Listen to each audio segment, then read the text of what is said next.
Le gouvernement élabore aujourd'hui une stratégie nationale d'accélération et de construction des champions nationaux. Breaking news. Breaking news. Breaking news. Côte d'Ivoire. Monsieur Robert Begré-Mambé préside le 13e forum de CGECI Academy. Merci de rester sur CNN.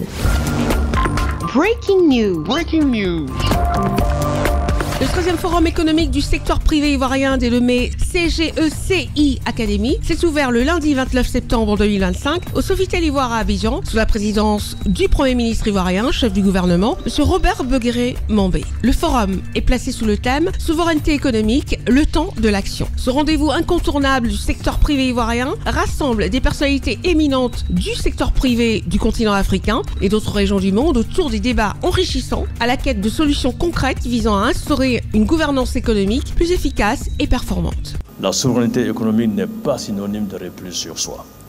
Elle renvoie plutôt à la capacité d'un pays à définir et à mettre en œuvre de manière autonome sa politique de développement, sa stratégie commerciale. D'améliorer diverses pistes et approches seront examinées dans le but d'améliorer le fonctionnement et la compétitivité des entreprises africaines. Le forum qui nous réunit ce jour nous offre donc l'opportunité, une fois encore, d'approfondir les réflexions pour proposer des mesures vigoureuses et concertées en vue d'améliorer durablement la croissance des entreprises africaines. Souveraineté économique, le temps de l'action, le thème du forum qui attire l'attention, comme l'indique M. Souleymane Diarra-Souba, englobe plusieurs enjeux tels que le financement, l'innovation et le développement des jeunes talents que les institutions doivent renforcer en n'oubliant pas le soutien aux PME. Création d'emplois est la tâche primordiale dans l'espace francophone.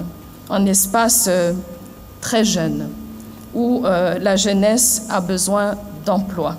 Le président de la Banque africaine de développement, M. Sidi Oulta, a exposé sa vision, articulée autour de 4 points cardinaux: la mobilisation des ressources financières, la réforme des architectures financières, la promotion des compétences scientifiques et techniques pour l'autonomie, ainsi que la construction d'infrastructures résilientes et l'intégration de l'économie informelle. Mon message aujourd'hui est simple. Nous devons être un vrai catalyseur pour le secteur privé africain et pour les petites et moyennes entreprises en particulier. Ces petites et moyennes entreprises, qui représentent plus de 90% du tissu économique en Afrique, génèrent 60% des emplois et jusqu'à 60 à 40% du PIB dans certains pays, sont la colonne vertébrale de nos économies. Elle reste cependant fragile. Il faut diversifier les mécanismes de garantie et renforcer la digitalisation de l'accès au financement pour libérer le secteur des petites et moyennes entreprises avec des solutions intégrées pour une Côte d'Ivoire résiliente, selon le Premier ministre, M. Robert Begré-Mambé. Le gouvernement a déployé ces dernières années de nombreuses réformes destinées à améliorer l'environnement des affaires et à soutenir l'initiative entrepreneuriale. L'adoption d'un nouveau code des investissements plus attractif et mieux adapté aux besoins des investisseurs et la création du guichet unique du développement des PME.